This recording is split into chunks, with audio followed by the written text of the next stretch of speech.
नमस्कार साथियों। आज की वीडियो में लव जिहाद के बारे में चर्चा करेंगे, क्योंकि ये भारत में एक प्रमुख रूप से उठने वाला मुद्दा रहा है।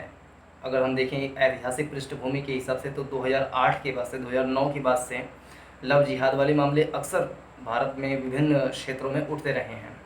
अभी वर्तमान में यानी कि अगस्त 2020 में अगर देखा जाए तो कानपुर में लव जिहाद का एक बहुत बड़ा मामला निकल करके आ रहा है।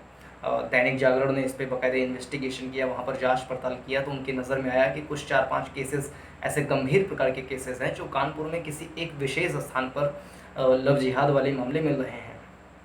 तो एक घटना जो है वो सही है, कितना सही है, कहाँ तक सही है, इसके बारे में एक SIT यानी कि स्पेशल इन्वेस्टिगेशन टीम जो होती है, यानी कि विशेष जांच एजेंसी SIT, उसको सौंप दी गई है। अब SIT इसके बारे में जांच करेगी कि जो कानपुर में जो लव जिहाद वाले 4-5 केसेस एक साथ ही हुए हैं वो कहाँ तक सही है, कहाँ तक गलत है, कहाँ तक अफवाह है, या उसमें कितने तथ्यात्मक रूप से सच्चाई है, वो SIT का गठन किया गया है जो इसके बारे में जांच पड़ताल करेगी। उसमें से एक केस था, फैज़ल नाम का व्यक्ति था। उसने एक लड़की से निकाह किया, मतलब उसको एक प्रकार से कह सकते हैं कि भागा ले गया।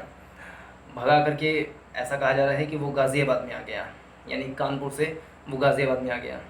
और मेरे एक जानने वाले हैं, उन्होंने बताया कि एक वकील हैं, उन्होंने उनका निकाह भी करा दिया है। यानी कि जो फैज़ल है जो कानपुर से गाज़ियाबाद भाग कर आया है, उसका निकाह यहाँ पर हो गया है। ऐसा अब ये अफ़वाह भी हो सकता है, इसमें ज़्यादा तथ्यात्मक सच्चाई नहीं हो सकती है। जब जांच पड़ताल हो जाएगी तब इसके बारे में पता चलेगा कि उसका सच में निकाह हो गया है या क्या बात है, या वो लव जिहाद है या कैसा मामला है, वो बाद में चर्चा होगा जब इसके बारे में एक फ़ाइनल रिपोर्ट आ जाएगी। अभी कुछ बातें जब इधर उधर से कोई चीज़ सुनाई देता है वो अफ़वाह के रूप में उसको लेना ज़्यादा सही है, उसको तथ्य के रूप में लेना ठीक नहीं होता है। तो SIT का गठन हो गया, वो इसके बारे में चर्चा करेगी, जांच पड़ताल करेगी, तब जब फाइनल रिपोर्ट निकल कर आएगी तो उसके बारे में अच्छे से चर्चा करेंगे कि ये जो कानपुर वाले मामले हुए हैं उसमें तथ्यात्मक रूप से कितनी सच्चाई है, क्या लव जिहाद वाले मामले सच में वहाँ पर उठे हैं, इसके बारे में समय के अनुसार चर्चा करेंगे। लेकिन आज के वीडियो में थोड़ा सा लव जिहाद क्या होता है इसके बारे में चर्चा कर लेते हैं, और इसका इतिहास में कुछ जो केसेस आए हैं उसके बारे में। एक महत्वपूर्ण केस 2016-17 में आया था केरल से, वो महत्वपूर्ण है लव जिहाद के मामले में, तो उसके बारे में चर्चा करेंगे। लव जिहाद जो है वो देखें तो उसमें दो शब्द हैं, एक लव है, एक जिहाद है। लव मतलब होता है प्रेम करना, कि कोई भी लड़का या लड़की किसी भी लड़की या लड़का से अगर प्रेम करता है, यानी कि लड़का लड़की से या लड़की लड़का से प्रेम करता है तो उसको हम कह सकते हैं कि प्रेम है वो। और जिहाद मतलब जो होता है, जिहाद वर्ड जो होता है वो एक प्रकार से कह सकते हैं कि उर्दू अरबी का शब्द है, जिसमें अगर कोई मुसलमान व्यक्ति, कथित रूप से मुसलमान व्यक्ति, अगर अपने धर्म की रक्षा के लिए, यानी इस्लाम धर्म को बचाने के लिए या इस्लाम के ऊपर किसी प्रकार का आँच ना आए तो उसकी रक्षा करने के लिए अपने जीवन को भी बलिदान कर देना, या कभी कभी किसी दूसरे के जीवन को ले लेना भी, यहाँ तक स्थिति जब आ जाती है तो उसको हम जिहाद कहते हैं। लव जिहाद मतलब होता है, जैसे लव जिहाद की जो परिभाषा अगर हम बनाना चाहें तो ये होता है कि कोई भी मुसलमान व्यक्ति है वो किसी गैर मुस्लिम महिला से, गैर मुस्लिम महिला में हिंदू भी हो सकती है, क्रिश्चियन भी हो सकती है। जैसे दो प्रकार के शब्द चलते हैं, एक कृष्ण लव चलता है, एक जीसस लव चलता है। तो कृष्ण लव मतलब कि अगर कोई कथित मुस्लिम व्यक्ति किसी हिंदू महिला या स्त्री से प्रेम संबंध बनाता है तो उसको हम कृष्ण लव कहते हैं। मतलब एक मार्केट में इस प्रकार के शब्द प्रचलन में हैं। और एक होता है जीसस लव, यानी कि कोई मुस्लिम, कथित रूप से मुस्लिम व्यक्ति किसी क्रिश्चियन महिला या स्त्री से अगर प्रेम संबंध बनाता है तो उसको हम जीसस लव कह सकते हैं। तो जब कोई व्यक्ति, कोई कथित रूप से मुस्लिम व्यक्ति किसी गैर मुस्लिम महिला या स्त्री से अगर प्रेम संबंध बनाता है तो पहला तो ये हो गया उसका, अगर हम परिभाषा बनाएं लव जिहाद की तो पहला इसमें शर्त ये हो गया। दूसरा शर्त हम ये कह सकते हैं कि अगर वह कथित रूप से मुस्लिम व्यक्ति उस महिला को लक्ष्य बना रहा है, यानी टारगेट बना रहा है कि हम उससे प्रेम संबंध बनाएंगे और उसको, उसका जो है निकाह करेंगे उसके साथ, उसके बाद उसका धर्म परिवर्तन करा लेंगे। यानी कि धर्म परिवर्तन के लक्ष्य से अगर कोई कथित मुस्लिम व्यक्ति किसी अपने ईसाई या हिंदू महिला से प्रेम जाल में फंसा करके, उसको बहला फुसला करके या ब्रेन वॉश करके अगर उससे निकाह कर लेता है, धर्म परिवर्तन करा लेता है, तो हम उसको कह सकते हैं कि लव जिहाद वाला मामला है। अगर कोई मुस्लिम व्यक्ति है, वो किसी हिंदू महिला से अगर सच में प्रेम करता है तो इसमें दिक्कत नहीं होनी चाहिए। लेकिन अगर कोई कथित रूप से मुस्लिम व्यक्ति सिर्फ इसलिए किसी गैर मुस्लिम महिला से प्रेम कर रहा है क्योंकि उसको उसका धर्म परिवर्तन कराना है, धर्मांतरण करवाना है, यानी कि उसका सच्चा प्रेम नहीं है, उसका टारगेट, मेन रूप से टारगेट धर्म परिवर्तन है, किसी का धर्म परिवर्तन करवाना है, इस्लाम में परिवर्तित करवाना है, तो जब ये वाले क्राइटेरिया आ जाते हैं तब हम उसको लव जिहाद की संज्ञा देते हैं। लव जिहाद के अगर मामले देखें तो 2008-9 से आना प्रारंभ हो गए थे। न्यायालय में भी ये केसेस गए तो न्यायालय ने भी ये पाया कि पिछले 4-5 सालों में यानी कि कह सकते हैं कि 2005 से 2009 के बीच में 3-4 हज़ार केसेस लव जिहाद के आए थे। यानी कि औसत रूप से देखें तो हर साल करीब करीब 1000 केसेस लव जिहाद के आए थे। तो 2009-10 में ये केरल में, कर्नाटक में मुख्य रूप से ये प्रचलन में था लव जिहाद। लेकिन 2010 में कर्नाटक की सरकार ने एक हम कह सकते हैं कि बयान दिया कि लव जिहाद शब्द ये जो है उसका कोई बहुत ज़्यादा औचित्य नहीं है। बहुत सारी महिलाएं जो हिंदू थी अगर मुस्लिम में धर्मांतरित हुई हैं तो वो अपनी स्वेच्छा से हुई हैं, ऐसा कर्नाटक की सरकार ने उस समय कहा था। और 2014 में उत्तर प्रदेश की जो पुलिस है उसने 2014 में जुलाई, अगस्त, सितंबर 3 महीने में करीब 6 केसेस लव जिहाद वाले पाए थे। उसमें जब जांच पड़ताल हुई तो पता लगा 6 में से 5 केसेस ऐसे हैं जो लव जिहाद वाले मामले नहीं थे। यानी कि 2 चीज़ें, कर्नाटक की सरकार ने 2010 में कहा कि महिलाएं जो हैं वो इस्लाम में अपने मन से, अपनी इच्छा से परिवर्तित हुई हैं, उनको उनके ऊपर कोई संगठित रूप से कोई प्रेशराइज़ नहीं किया है कि आप परिवर्तित हो जाएं। और दूसरा तथ्य ये कि 2014 में 6 मामलों में से 5 मामले ऐसे मिले जो कि लव जिहाद वाले नहीं थे, एक मामला लव जिहाद का था।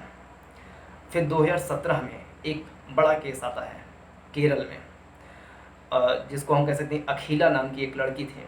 ये बहुत ही फेमस केस था उस समय का लव जिहाद के मामले में। उसके बारे में थोड़ा सा विस्तार से अध्ययन करते हैं, चर्चा करते हैं।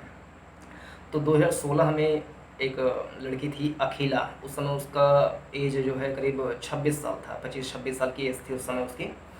यानी कि समझदार लड़की थी, कॉलेज में अध्ययन करती थी, हॉस्टल में रहती थी, यानी कि पढ़ी लिखी लड़की थी, युवा थे, समझदार थे। 2016 में ये केस केरल में आने लगा कि अखिला नाम की जो लड़की है वो किसी प्रेम प्रसंग में फंस रही है, ऐसा वहाँ पे मामला उठने लगा।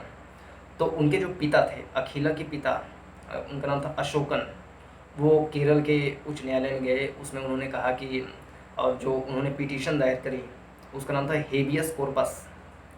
हेबियस कॉर्पस पिटीशन केरल उच्च न्यायालय में उन्होंने दायर किया।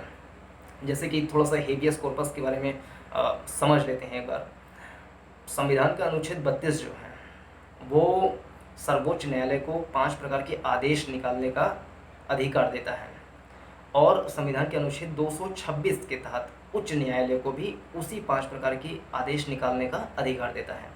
वो 5 प्रकार के आदेश, जैसे एक है उसमें से बंदी प्रत्यक्षीकरण, जिसको हेबियस कॉर्पस बोलते हैं, एक होता है परमादेश, एक होता है प्रतिषेध, उत्प्रेषण, और एक होता है अधिकार परीक्षा। तो अखिला के जो पिताजी थे अशोकन, उन्होंने केरल के उच्च न्यायालय में यानी कि अनुच्छेद 226 के तहत उन्होंने हेबियस कॉर्पस पिटीशन दायर किया। हेबियस कॉर्पस जो है ये लैटिन भाषा का शब्द है, जिसका मतलब होता है कि को प्रस्तुत किया जाए।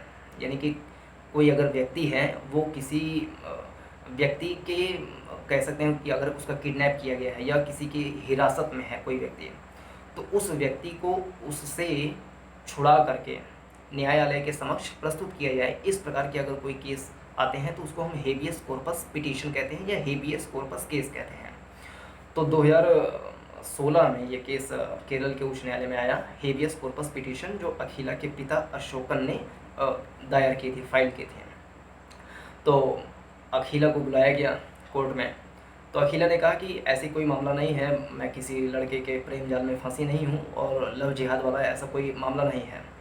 तो केरल के उच्च न्यायालय ने उस मामले को बर्खास्त कर दिया, निरस्त कर दिया, क्योंकि जिसके लिए दायर किया गया था उसने इस बात से साफ साफ इनकार कर दिया कि ऐसा कोई मामला है ही नहीं। फिर 2017 में, अगस्त महीना था 2017 में, अखिला के पिता जो अशोकन थे फिर से जा कर के केरल के उच्च न्यायालय में ही दोबारा से एक पिटीशन दायर की है, जिसमें उन्होंने कहा कि मेरी बेटी को यानी कि अखिला को लक्षित किया जा रहा है, टारगेट किया जा रहा है कि उसको सीरिया भेजा जाए, यानी कि उसको अखिला को सीरिया भेजे जाने की प्रोग्राम चल रहा है। तो पिता हैं, पिता को डर हो सकता है इस बात का कि उसकी बेटी को सीरिया भेजा जाएगा तो उसके साथ किस प्रकार का व्यवहार होगा, या एक हिंदू लड़की है तो वो मुस्लिम में अगर धर्मांतरित होती है तो उसके साथ किस प्रकार के व्यवहार हो सकते हैं। एक सामान्य रूप से कह सकते हैं चिंता जो है वो किसी भी माता पिता के मन में उठ सकती है, क्योंकि मुस्लिम समुदाय में कुछ ऐसी चीज़ें हैं जो एक प्रकार से निराशाजनक वाली चीज़ें हैं। उसके बारे में किसी अन्य दिन चर्चा करेंगे कि क्या उसमें नेगेटिव चीज़ होती हैं। जैसे हम मुख्य रूप से तलाक़ बिद्दत को ले लें या निकाह हलाला को ले लें, ऐसे जैसे पर्दा प्रथा को ले लें। ये सब बहुत सारी ऐसी चीज़ें हैं कि मुस्लिम जो समुदाय है उसमें बहुत सारी कुछ नकारात्मक चीज़ें हैं। इसलिए किसी भी सामान्य जन को इस बात से थोड़ा सा समस्या हो सकता है कि मेरी बेटी इस्लाम में अगर रूपांतरित हो जाएगी तो उसके साथ किस प्रकार का व्यवहार होगा। अब इसमें कहाँ तक सच्चाई है, कहाँ तक नहीं है, उसके बारे में कभी और चर्चा करेंगे। तो उनके पिताजी ने, अशोकन ने, फिर से केरल उच्च न्यायालय में पिटीशन दायर की कि मेरी बेटी को सीरिया भेजे जाने का प्लान चल रहा है, उसको टारगेट किया जा रहा है, लव जिहाद वाला मामला है। तो केरल का उच्च न्यायालय जो है वो फिर एक्टिव हो गई कि मतलब सच में कहीं ऐसा मामला तो नहीं है। तो उन्होंने फिर से लड़की को बुलाया, कोर्ट में बुलाया, उनसे पूछा गया। तो एक दबाव टाइप का था, तो केरल के उच्च न्यायालय ने कहा कि अभी आपको अंडर सर्विलांस रखा जाता है, आपके ऊपर निगरानी रहेगी, निगरानी तंत्र एक आपके ऊपर रहेगा, आप कहीं मूवमेंट नहीं कर सकती, किसी से बहुत ज़्यादा मिल नहीं सकती हैं। इस प्रकार के उनके ऊपर रेस्ट्रिक्शंस लगाए गए हैं। तो जब रेस्ट्रिक्शंस लगाए गए थे उनके ऊपर 2017 में अगस्त महीने में, तभी जो अखिला थी उन्होंने एक मुस्लिम लड़के जिसका नाम था शफीन नाम के लड़के से निकाह कर लिया। यानी कि उस समय निकाह करी जिस समय उच्च न्यायालय ने अखिला के ऊपर अंडर सर्विलांस रखा था, उनके ऊपर निगरानी रखा था, उसके बीच में उन्होंने निकाह कर लिया शफीन नाम के युवक से। तो उच्च न्यायालय इस बात से थोड़ी सी खफा हो गई कि आपके ऊपर जब निगरानी रखा जा रहा है, आपके ऊपर सर्विलांस रखा जा रहा है, तो आप छुप छुप करके कैसे निकाह कर लिए। तो उच्च न्यायालय को ये बात थोड़ी सी अजीब लगी, तो उन्होंने इसकी जांच पड़ताल करने का आदेश दिया कि जो शफीन लड़का है कहीं इसका संबंध सीरिया से तो नहीं है, कहीं इसका संबंध लव जिहादी से नहीं है, कहीं इसका संबंध आतंकवादी से नहीं है, कहीं इसका संबंध कट्टर जो मुस्लिम लोग हैं उनसे तो नहीं है, कि जो धर्मांतरित करवाते हैं, जो लक्ष्य करके किसी को लव जिहादी बनाते हैं, कहीं शफीन उस कैटेगरी का तो बंदा नहीं है। तो केरल के उच्च न्यायालय ने ये आदेश दिया, तो उसके ऊपर बाकायदे जांच पड़ताल हुई, चेकिंग हुई कि क्या शफीन किस कैरेक्टर का बंदा है। तो जो पुलिस थी, स्थानीय प्रशासन थी, उसको शायद कुछ ऐसी तथ्य या प्रमाण मिले रहे होंगे जिससे कि शफीन के ऊपर शक किया गया। तो केरल के उच्च न्यायालय ने आदेश दिया कि ये जो निकाह है जो कि अखिला ने इनसे शफीन से किया था, ये पहली बात तो अंडर सर्विलांस इन्होंने किया है, और दूसरा ये कि शफीन के ऊपर किसी गलत गुट से संबंध के कुछ सूत्र मिल रहे हैं, इस कारण से इस निकाह को रद्द किया जाता है। यानी कि जो अखिला थी, अखिला का जब विवाह हो गया तो उन्होंने अपना नाम भी रूपांतरित कर लिया, उन्होंने अपना नाम हदिया रख लिया था। यानी पहले उनका नाम अखिला था जब हिंदू थी, जब उन्होंने निकाह कर लिया शफीन से तो अपना नाम परिवर्तित करके हदिया रख ली थी। तो केरल उच्च न्यायालय ने उस निकाह को जो है वो अवैध करार दिया और उनका निकाह जो है वो तोड़वा दिया। तो शफीन जो है इस केस को लेकर के सर्वोच्च न्यायालय में गए, वहाँ पर पिटीशन दायर किए कि केरल का उच्च न्यायालय कैसे मेरे विवाह को, मेरे निकाह को कैसे तोड़ सकता है। ये तो राइट टू मैरिज है, विवाह करने का अधिकार है, राइट टू लिव है, जीने का अधिकार है। अनुच्छेद 21 का पूरी तरीके से हनन इसमें हो रहा है। अनुच्छेद 25 का इसमें हम कहें कि धार्मिक रूप से देखा जाए तो हम किसी भी धर्म को अबाध रूप से मानने, उसका आचरण करने, उसका प्रचार प्रसार करने का अधिकार है हमें आर्टिकल 25 के तहत। तो शफीन ने सर्वोच्च न्यायालय में ये सारी चीज़ें कहीं कि इस तरीके से रेस्ट्रिक्शंस कैसे लगा सकती है कि हमारा निकाह ही तुड़वा दिया जाए। तो सर्वोच्च न्यायालय ने भी इसमें सोचा कि उच्च न्यायालय इस प्रकार के निर्णय कैसे देती है। तो सर्वोच्च न्यायालय ने इस केस को NIA यानी कि नेशनल इन्वेस्टिगेशन एजेंसी को सौंप दी कि आप इसका जांच पड़ताल करिए। अब NIA को सर्वोच्च न्यायालय ने सौंपी ये केस, तो मतलब ये गंभीर मसला था, छोटा मोटा मामला नहीं था, क्योंकि NIA जो एक संस्था है, इसके बारे में थोड़ा सा जान लें तो हमें समझ में आएगा कि सर्वोच्च न्यायालय ने जो हदिया केस था, जो लव जिहाद से संबंधित केस था, उसको NIA को क्यों सौंपा। तो जब NIA को समझेंगे तब समझ में आएगा। NIA जो है, जैसे 2008 में मुंबई में घटना हुई थी, आतंकवादी घटना हुई थी, तो उसके बाद देश की सुरक्षा के लिए, यानी आतंकवादी घटनाएं फिर से ना हों या आतंकवादी घटनाएं होने वाली हैं उसकी पूर्व सूचना मिल जाए, या कहीं टेरर फंडिंग हो रही है यानी कि आतंकवादी को वित्तीय पोषण कोई कर रहा है, उसके बारे में कैसे जानकारी प्राप्त की जाए, यानी कि आतंकवाद से संबंधित जानकारी प्राप्त करने के लिए NIA यानी कि नेशनल इन्वेस्टिगेशन एजेंसी, हिंदी में बोले तो राष्ट्रीय अन्वेषण अभिकरण यानी कि राष्ट्रीय जांच एजेंसी भी कोई लोग बोल देते हैं, तो उसका गठन किया गया 2008 में। 31 दिसंबर 2008 को एक संसद में एक विधेयक पास हुआ जिसका नाम था राष्ट्रीय जांच एजेंसी विधेयक 2008। उसके तहत 2009 में एक NIA यानी कि राष्ट्रीय अन्वेषण अभिकरण नेशनल इन्वेस्टिगेशन एजेंसी का गठन हो गया। ये जो संगठित अपराध हैं या कह सकते हैं जो आतंकवाद है, टेरर फंडिंग होता है, इन सब के बारे में वो जानकारी इकट्ठा कर दी है। तो सर्वोच्च न्यायालय ने हदिया का जो केस है वो NIA को सौंपा था। तो इससे समझ में आता है कि ये जो मामला था लव जिहाद वाला, ये कहीं ना कहीं आतंकवादी संगठन से जुड़े होने का एक इशारा करता है, क्योंकि सर्वोच्च न्यायालय इतनी बड़ी संस्था है, उसने किसी केस को NIA को सौंपा है, तो इसका मतलब उसको भी इस बात का शक हुआ होगा कि कहीं हादिया वाला जो केस है या जो लव जिहाद वाला केस आया है शफीन के संबंध में, वो कहीं कोई आतंकवादी से संबंधित तो नहीं है, क्या कोई कट्टर मुस्लिम संगठन से तो संबंधित नहीं है, या कोई ऐसा संगठन तो नहीं है जो संगठित रूप से किसी लक्षित धर्म को लक्ष्य करके उसको धर्मांतरित कराने का प्रयास तो नहीं कर रहा है। तो इसलिए सर्वोच्च न्यायालय ने ये केस जो है NIA को सौंप दिया। उसके बाद ये सारी घटनाएं जो हैं बीच बीच में लव जिहाद वाले मामले उठते रहते हैं। कुछ हिंदू संगठन है जैसे राष्ट्रीय स्वयंसेवक संघ है, विश्व हिंदू परिषद है, कुछ ऐसे अन्य संगठन हैं जो लव जिहाद से संबंधित मुद्दे जो हैं वो उठाते रहते हैं और कथित रूप से उनकी रक्षा करने का प्रयास करते हैं हिंदू लड़कियों का। तो इसमें विश्व हिंदू परिषद, राष्ट्रीय स्वयं सेवक संघ या अन्य जो हिंदू संगठन हैं उनका नज़रिया इसके जो लव जिहाद है इसके संबंध में क्या है, उसके बारे में किसी अन्य वीडियो में चर्चा करेंगे, क्योंकि वीडियो लंबी होती जा रही है। तो अनेक जो संगठन हैं वो उनका जो नज़रिया है वो क्या है, और जो लव जिहाद है उसके मामले कहाँ तक सही हैं कहाँ तक गलत हैं, ये इस वीडियो में समझ में आया होगा थोड़ा बहुत।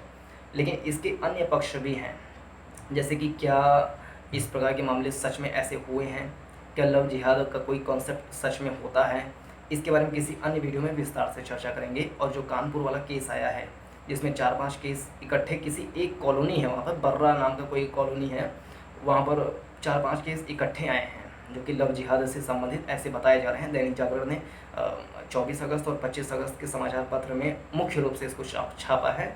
उन्होंने खुद जाकर वहाँ पे अन्वेषण किया, तो ये एक महत्वपूर्ण मसला है। और वहाँ के जो IG हैं, वहाँ के जो प्रशासन है वो इस चीज़ में सक्रिय हो गई है। गाज़ियाबाद की भी प्रशासन इस चीज़ में सक्रिय हो गई है। फैज़ल को शायद ढूंढा भी जा रहा है। तो कानपुर प्रकरण और इससे संबंधित जो अन्य पक्ष हैं उसके बारे में किसी अन्य वीडियो में विस्तार से चर्चा करेंगे। फिलहाल इस वीडियो में इतना ही। इस वीडियो को अपने सभी साथियों के साथ प्रसारित कीजिए और चैनल को सब्सक्राइब कीजिए, ताकि लव जिहाद से संबंधित जो दूसरा वीडियो है जो कि विस्तार से अच्छे से आएगा वो, उसके बारे में आपको सूचना मिल सके। तो वीडियो को देखने के लिए बहुत बहुत धन्यवाद। नमस्कार, जय हिंद।